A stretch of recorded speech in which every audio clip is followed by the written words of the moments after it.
Hello everybody, I'm Carmen from Affinity Hardware Factory. Today, I will show you how is the process once we get the drawing from client. Now, let's go! Here is the hand drawing from client. First, we make a CAD drawing out. And then we select the material. The material will go into the laser cutting machine. Laser cutting will according to the drawing.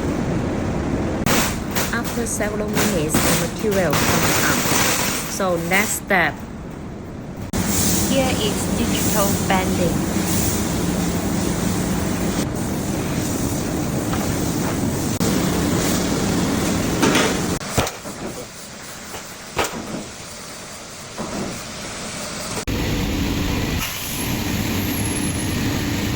The last process is powder coating.